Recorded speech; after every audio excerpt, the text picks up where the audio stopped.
इसलिए कभी इस बात का विचार मत करिए कि हम में कमी है, हम में अयोग्यता है, हम उसके लायक नहीं है। ध्यान से सुनिएगा, उसका दरबार 24 घंटा खुला है। 24 घंटा। आप आओ तो सही।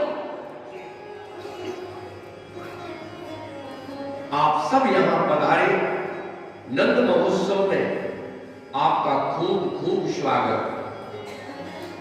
बोलो नंद के आनंद। क्या हुआ भाई? पहले क्या हुआ? जोर से बोले, जरा भक्त बोले ना। पूरा ठेका मैंने लिया है क्या? नंद के पहले कृष्ण नहीं हुए हैं, पहले आनंद हुआ है। बहन, क्या हुआ है? आनंद हुआ है। बड़ी विचित्र बात है। कन्हैया नहीं हुआ है, पहले आनंद हुआ है। गोपाल नहीं हुआ है, पहले गोविंद नहीं, आनंद हुआ है। इसका अर्थ क्या है? जब जीवन में भगवत्ता का अनुभव होता है किसी को, तो उसको आनंद ही होता है। क्या होता है? आनंद ही होता है। जिस वंश में ठाकुर जी का अवतरण हुआ, लोग कहते हैं ना हमारे जीवन में बड़ी विपत्ति है। आप बताइए, जिस माता जी की गोदी में आप आए वो जेल में। अब बताइए इससे बड़ी विपत्ति क्या होगी साहब? आप तो महल में। बोलो, जिन देव की माता की गोदी में प्रभु आए, वो माता जी कहां थी? कहां थी? जोर से बोलो। जेल में। अब बताइए, और जेल में कोई 25 प्रकार का भोजन मिलता था क्या? कंस का जेल। बोलो। कहते हैं उसने चारों तरफ अपने आदमी लगा रखे थे कि कभी देव की वसुदेव से कोई मिलने भी ना आए। कितना कष्ट में जीवन देवकी का है भाई जी, वासुदेव जी का है। मगर आप बताइए, इतने कष्ट में उनके यहां भगवान आए, कभी उन्होंने भगवान को शिकायत नहीं की। क्या नहीं की? और हम एयर कंडीशन में बैठ करके रोज शिकायत करते हैं ना, तूने ऐसा ठीक नहीं किया। क्या कहते हैं? तूने ऐसा। वो किसको सलाह देते हैं? हम किसको सलाह देते हैं? हम रोज ठाकुरबाड़ी में भगवान को सलाह देते हैं। कैलाश जी जाते हैं देवी के मंदिर में, जैसे गेट खोला उस सलाह देना शुरू कर दिया। आज भैया तूने ठीक नहीं किया, कोहरा हो गया, ठंड ज्यादा है ना।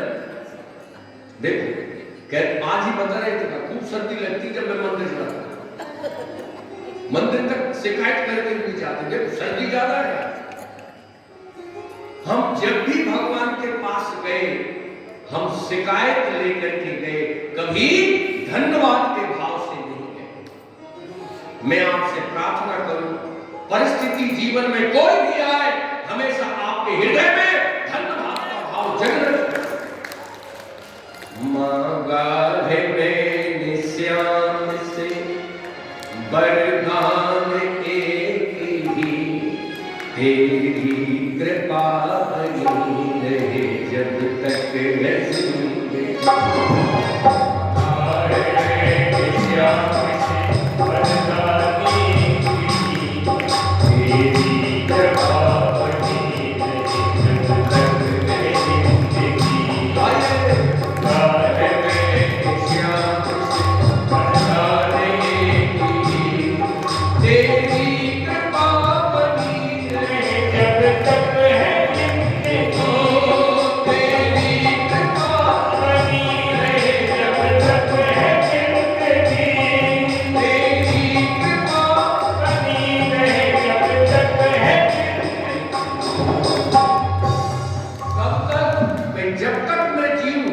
तब तक हम हमेशा शिकायत लेकर के वहां गए नहीं। जब भी आप ठाकुर के दरबार में जाओ, बहुत प्रसन्नचित होकर के जाइए। परिस्थिति को लेकर के मत जाइए। आप परिस्थिति नहीं हो, परिस्थिति आएंगी जाएंगी, जैसे दिन होता है रात्रि होती है, ऐसे ही कभी सुख आता है, कभी जीवन में दुख आता भी आता है। है। आप बड़े समृद्ध लोग बैठे हैं, आप बताइए, मैं निवेदन करूं, थाली में कितनी वस्तुएं होती हैं? कोई बोलिए आप। बहुत आप जब भोजन करते हैं तो कितनी वस्तुएं होती हैं थाली में? भाई जी, सुस्वादु वस्तुएं भी होती है, मगर दो चीजें ऐसी होती हैं उनको भी रखा जाता है, एक नमक होता है और एक मिर्ची होती है कि नहीं? बोलो। तो सुख तो हुआ सुस्वादु भोजन, मगर नमक और मिर्ची उसकी भी जरूरत है। ऐसे ही जीवन की थाली में कभी सुख होते हैं तो कभी नमक और मिर्ची समान दुख भी होते हैं। अरे सुख आपने भोगे हैं तो थोड़े से दुख भी भोगिए। क्यों? क्या भोग लीजिए? दुख। थोड़े से दुख भी भोगिए। देवकी से अधिक दुख इस जीवन में किसके जीवन में होगा? जिनके यहाँ भगवान बेटा बन करके आ रहे हैं और वो माता पिता जेल के अंदर पड़े, उनके लिए जल नसीब नहीं, उनके लिए अन्न नहीं, उनके लिए शुद्ध हवा नहीं। आपने कृष्ण कथा खूब सुनी होगी। आप बताइए कितना कष्टमय जीवन है परमात्मा के माता पिता का, बहुत। फिर भी वो प्रसन्न है। किस बात को लेकर के? चाहे जीवन कितना ही कष्ट में हो, मगर मेरी गोदी में तो आनंद आने वाला है। आनंद भयो। हमेशा बड़े सुख की कल्पना में रहिएगा। किस सुख की? बड़े सुख की। और बड़ा सुख क्या है? भगवान का सुख ही इस धरती पर सबसे बड़ा सुख है। परमात्मा का सुख इस धरती पर सबसे बड़ा सुख है। प्रिय सज्जनों, उनसे बड़ा सुख इस धरती पर और कोई हो ही नहीं सकता।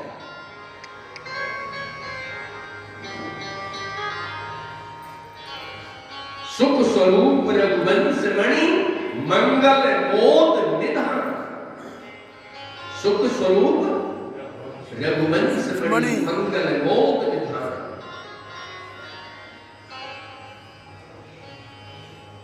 कितने कष्ट में उनका जीवन है।